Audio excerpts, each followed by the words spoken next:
You have always had a very high opinion on Nolan Gorman, and that remains the same.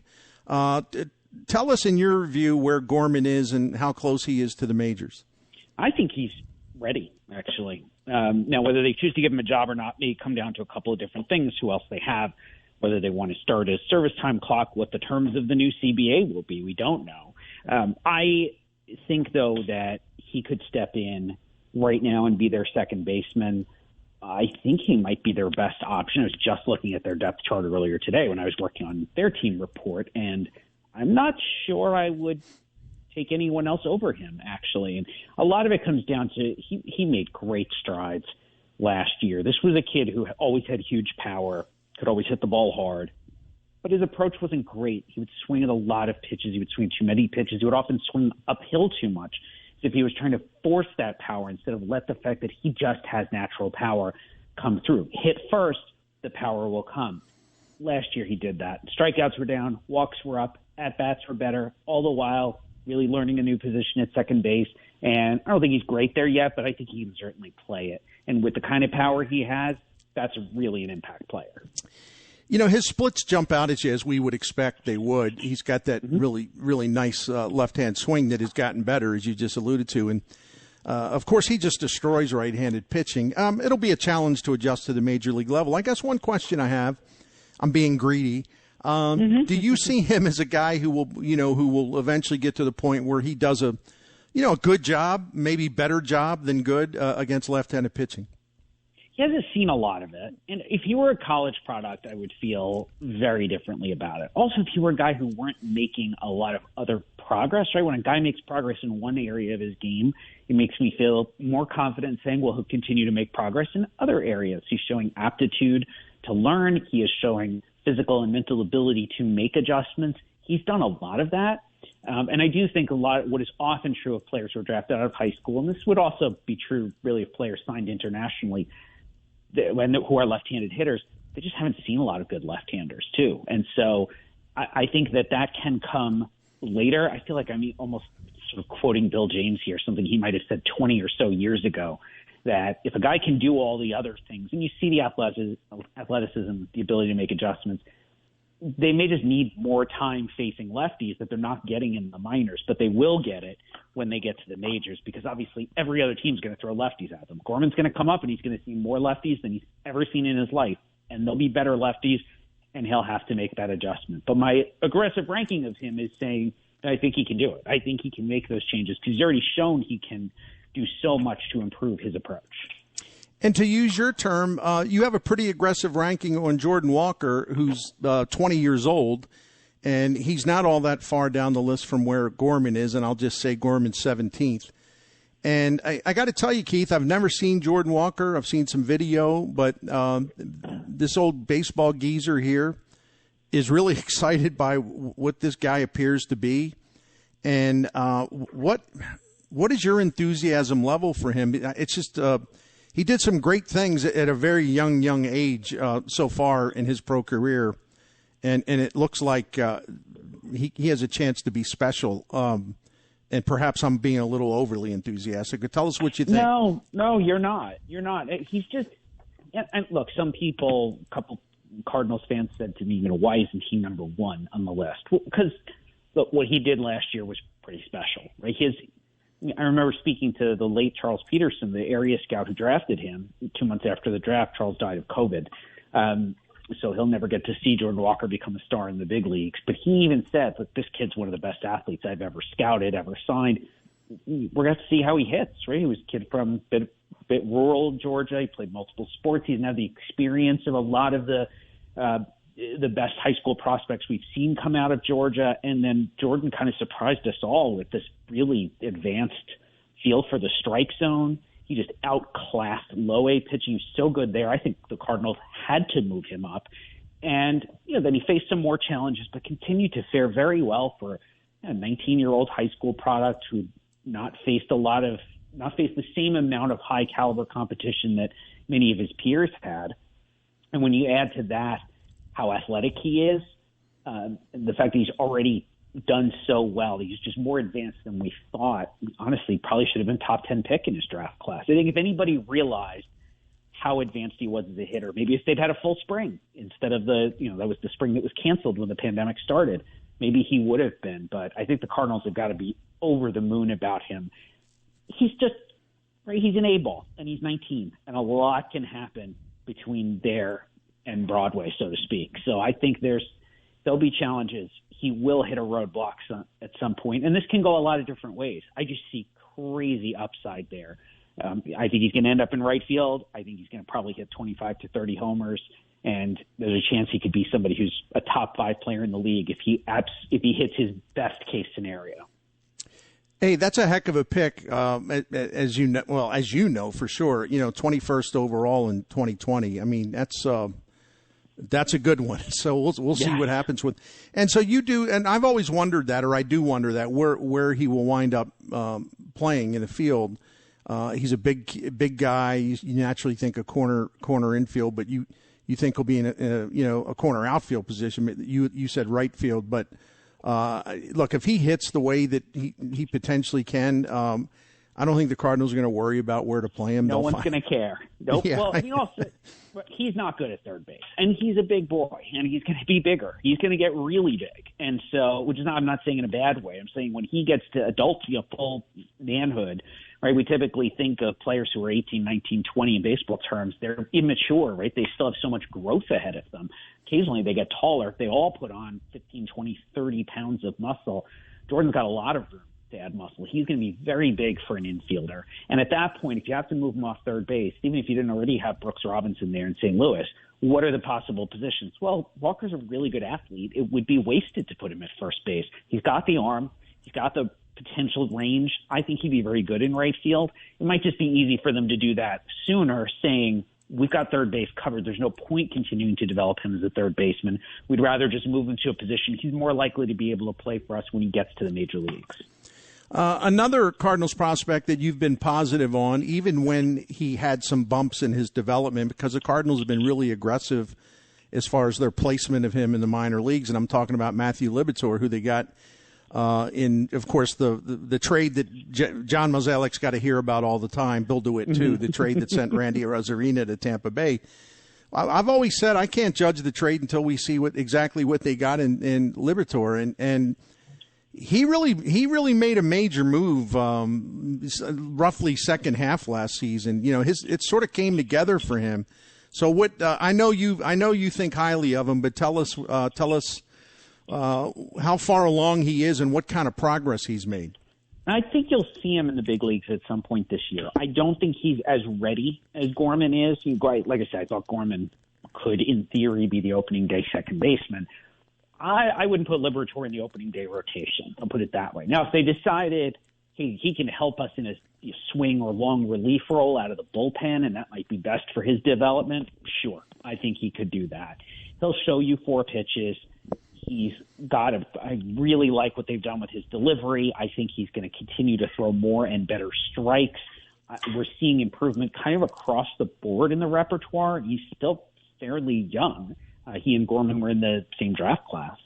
And so I still see quite a bit of potential for further development there. I do think if you brought him up, put him right in the rotation right now, he'd have some trouble. He's going to face a ton of right-handed batters as a lefty, and I think that would be a pretty big challenge for him right away. If you put him in a relief or swing role, you can kind of manage that a little bit, or you send him back to AAA. You tell him, the goal is to have you make big league starts for us at some point in this season, but here are specific things we want you to work on in AAA, and we'd rather you go through that league another time, especially because at that level, they're using the Major League Baseball, and you're facing a lot of guys who've been in the big leagues before. So it's become, I think, a pretty good tune-up, especially for pitchers, before jumping them to the majors. And as you wrote about, he for all the as good as his stuff is against right-handed hitters, I mean, they took him deep pretty often last year, and that means he's got to get a better changeup. He's got to refine that and establish it more. So I assume that maybe that's the final thing that would get him over the top, just a better changeup. Yeah, and there's a lot they could do, right? They could change the changeup. Sometimes a lot of pitchers and pitching coaches will tell you the changeup is a feel pitch, and the more you throw it, the more confidence you have, the better you are, the better you're able to manipulate it. maybe he's also a guy where they change the grip. They try a split change. Most teams don't like teaching splitters. I'm a big fan of the split-fingered fastball. I think his delivery would work for that. Or maybe he adds a cutter at some point. There are a couple of different ways to attack this problem of being able to get out hitters on the opposite side of the plate. I'm fairly optimistic that Liberatore will be able to do it because he can do so many other things, because he's athletic and the delivery works, and he's made a lot of positive adjustments so far, especially since he got into the Cardinals system. I think he's made bigger leaps with the Cardinals than he even did with the Rays, and that makes me feel like I can say I believe he'll get there, even though I can't tell you exactly what the thing is that he'll do that will make him more effective against right-handers. And a guy we've heard a lot about for a couple years is Ivan Herrera, and for obvious reasons. I mean, it's actually true now. Yadier Molina does not plan to play for 50 years, so we're thinking. I know we're thinking about the transition, and Herrera in St. Louis at least has been cast as the successor to Molina. Now, I'll ask you about this. I don't know by 2023 where Herrera will be in terms of his development, and the Cardinals really do like Andrew Knizner. They just haven't been able to play him much. So it's a two-part question. What kind of track is Herrera on in terms of being a guy who can catch a lot at the big leagues? And what do you think of a Herrera-Knizner combination in 2023? I know I'm jumping ahead, but that's the way it looks, anyway, on paper. Well, if you get a full Herrera season in AAA, he didn't play quite a full season last year, but he was in AA and he performed quite well in AA. He still catches well, can hit. He really controls the strike zone. I think there's going to be some more pop there as he continues to fill out. And I see no reason he couldn't go to AAA to start this year. So that puts him on track to maybe get a call up in August or September, sooner possibly if there's an injury or some other need. But ideally, he gets 300-400 at-bats at the AAA level before he gets called up. Yeah, to me, Knizner can hit. He's not a very good defensive catcher. He's probably an ideal backup. I mean, I think even going back to when they traded Carson Kelly, there was a thought that Knizner would be some part of a catching solution for them. But I think they already had their eye on Herrera. They've just been very high on Herrera basically since they got him in the system, that he might be the long-term everyday catcher. Maybe Andrew's the backup for him, and also has the advantage of being more than just a backup catcher. He's a useful bat off the bench as well, as opposed to somebody who's just a dead spot on the roster otherwise. And when Molina retires, presumably after next season, I think Cardinals fans have to kind of recalibrate a little bit, because there's quite I get a lot of questions about how is Knizner is he going to get a lot of at bats? Or are they going to go right to Herrera? Is he going to take over? And people have to recalibrate. The days of one catcher, i.e. Yadier Molina, catching 135, 140 games a year. That's not going to be the way they handle this going forward, at least not right away. There should be plenty of playing time if they kind of view it as a two-catcher position, rather than one guy like Molina dominating it for as long as he has. Yeah, and that's I think Herrera ultimately can be your 120 game a year catcher, but he's probably not going to be that right away. And like you said, maybe he's not. Maybe it becomes 100 games to him and 60 games to Knizner or somebody else, right? It doesn't have to be him as the backup. But I think the idea, even in the short term, teams do not generally call up a catching prospect and say, all right, that's it, 130 games, it's all you. There's so much to learn, especially when a guy has zero major league experience. Think Adley Rutschman with Baltimore, my number one prospect in all of baseball. Is he ready to be? Should he be on the opening day roster? Absolutely. The guy has zero left to prove in the minors. If you handed him a major league pitching staff where he's caught basically nobody before on it and has never worked with the major league coaching staff before and barely played with the Major League Baseball before, all his experience I think is AA and below, that's a lot to ask a guy to do. And then carry the workload of 130 or so games behind the plate in a single season. That's a pretty big ask. And it's a whole lot to ask a guy to learn over the course of one season. So I could see them saying it's Herrera and Knizner and somebody else maybe. Maybe they sign a veteran as a stopgap for 1 year, kind of like Detroit just traded for Tucker Barnhart to be a 1 year fill-in until their next catcher, hopefully their catcher of the future is ready to come up to the big league. So there's a couple different ways they could go about it. But all of that leads to Herrera being the everyday catcher 24 and beyond. Keith Law, one more for you, and I know you're busy, and thank you again for your time at such a busy time for you at The Athletic. But you come out with a just missed list, adjacent to the top 100, and no Cardinals made it, which is not really the point of me asking you this. But if you don't mind, are there 2 or 3 other Cardinals prospects that you really like? Maybe, obviously they weren't top 100. But I know there are guys that you really like that don't make a top 100 list. Who in the Cardinal system catches your eye?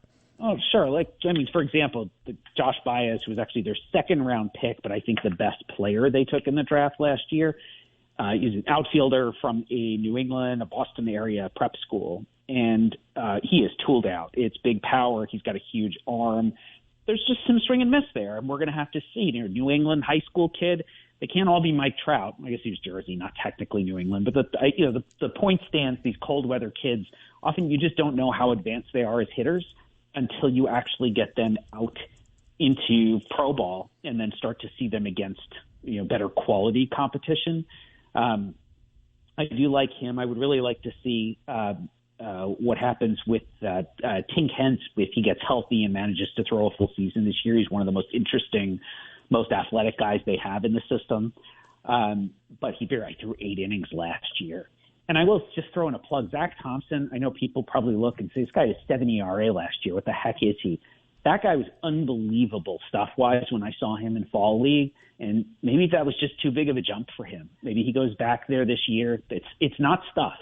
That guy has 3 pitches, and he has enough of a starter's delivery. I am not giving up on that guy being in a rotation at some point. Maybe he just gets to hit the reset button, go back to AAA this year, and be better the second time around. Because there is no reason a guy with those 3 pitches should have a 7 ERA at any level of professional baseball. Well, I trust your opinion because I value it, and I'm going to definitely go along with what you said because these things happen. A guy will just get off track for a little while, and like you said, he's got attributes, he's got assets that you've seen. They're there. They didn't go anywhere. He'll regroup. But Keith, thank you so much. And when you put out these ratings, they're always a great read. And I don't just read the Cardinals stuff. I like reading about some of the other teams in the division, the Reds prospects, the Brewers prospects, the Cubs. I keep an eye on the Orioles closely because I grew up with the Orioles. So you always give me a lot to think about. It's great stuff, and I know we all appreciate you. Thank you so much. Yeah, my pleasure. All right, that's our friend Keith Law from The Athletic. And next week, what he's writing, and he's no pun intended because it's snowing here, but he's kind of snowed under because he not only does the 100 prospects, then he comes out with kind of a smaller list of like just missed, and then he does the organizational rankings. And what that is like all 30 teams, and it's comprehensive. All 30 teams, he comes out with an organization by organization look at their farm system and the quality and the quantity both of the prospects that they have.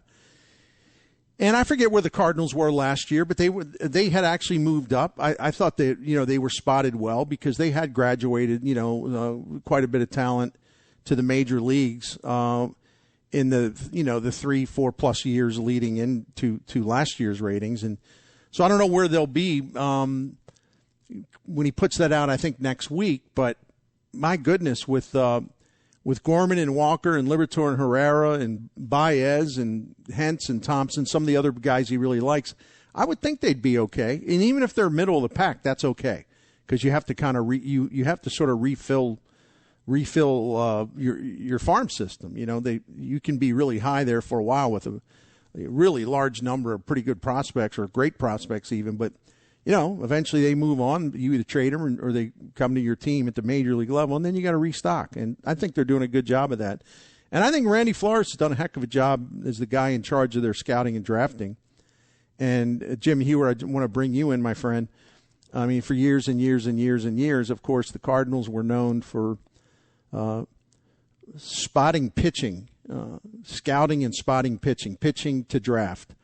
That other teams did not necessarily or did not period have as high a view of these pitchers as a prospect coming out of college, sometimes high school, as the Cardinals did. And the Cardinals hit on those guys time after time after time after time. But the one thing the Cardinals have not had for a long time, because they were winning, which means they weren't drafting first, second, third, fourth, fifth. They were drafting in the teens or even in the 20s. They just were unable to get their hands in the draft on legitimate power prospects, and now they have they have a bunch of those guys, and so that's been the biggest change, and it's pretty exciting. It definitely is, and that was always a frustrating thing, right? It's like, we need one more bat to come through the system, and this lineup would be really good, right? And you had that feel for a while, and it was always, well, what's it going to take? What's it going to take? Why can't you find it? They're all over Major League Baseball, but they were never here in St. Louis. But to your point, all the noise about Jordan Walker, this is going to be a really special player to watch. And if you're a baseball fan, Bernie, you're almost giddy to go, hey, can we get him up here sooner? Can we get him here sooner? I want to see what he can do. And, that's the kind of thing where, if they would ever get to spring training, if he's ever in the lineup on a day, that's a game you're going to pay attention to as a baseball fan. Hey, Jordan Walker's going to play today. We got to see what he does. Who is he? What is he about? How does he look in a swing? And it's a similar thing with Gorman right now. Listening to Keith just say, I think he's ready now. It's like, well, maybe we need to speed this process up at second base for Nolan Gorman if you're a baseball fan, right? You're just kind of going, oh, Keith, and we all respect what he's got to say and the way he looks at these guys because he studies them. Like, well, what are we waiting for here? Let's put Nolan Gorman out there and see where it takes us, And, he might be the DH when they break camp. Who knows? I'm glad you brought that up. In fact, we'll take a break and come back and talk about that because it's intriguing to me, and we'll there's a lot there with Gorman, and they can go a lot of ways with that. But if I could just close on Jordan Walker, let me tell you how carried away I'm getting. At least I admit it, right? Yeah, I'm there with you. But I don't think that this is crazy. I think it's asking a lot and probably expecting too much. But it's in my mind because I've talked to so many people who just gush about this kid. Even his makeup is part of that, and how smart he is and how much he loves to play. And, when he got promoted to high A last season, this is the way it always goes. Pitchers they figured out they can get him to chase, and they're throwing him stuff out of the strike zone, and he was chasing, and his strikeout rate was pretty high. But then, he sort of caught on and adjusted and did better as he went along. So that was actually, encouraging to see that, all right, for the first time in his very, very, very brief minor league career, pitchers were messing with him and he was getting frustrated with it. But he made the changes and, got back on track. That's always a great sign. So I think he's got that in him too. But anyway, here's the part where I'm definitely getting carried away. Wouldn't it be awesome if Jordan Walker becomes the Cardinals' equivalent or version of Chris Bryant? Play the corner positions in the infield, can play left field, can play right field. I don't know about Walker playing center field. As Keith Law says, he's already big. He's 6'5", 220, and Keith thinks he's going to get, as he said in the interview, really big. Not big like, overweight and out of shape, but just this massive guy. Right. So, but man, a guy that you can move around like that, sort of like a super weapon. You can move, you can kind of move across the board wherever you need him. I mean, it's almost like a fantasy, but I wonder if that's even a possibility.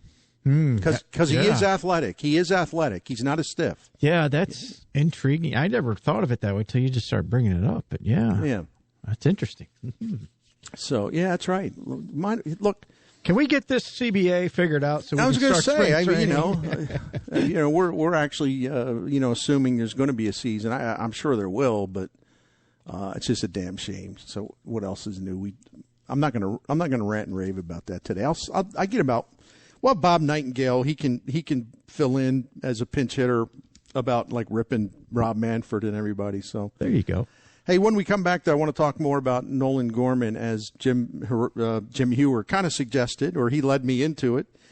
And looking forward to it. It's we're almost up here at the 4 o'clock hour, and it's always great to be with you. I don't know what the roads are like. I'm looking outside my window, at least here in St. Louis City. It's all quiet. The snow, nobody's gone too nuts. So hopefully that'll be the case. But I know it's kind of a challenging day. It'll be more challenging tomorrow. And we get to have a snow day tomorrow, so that's good.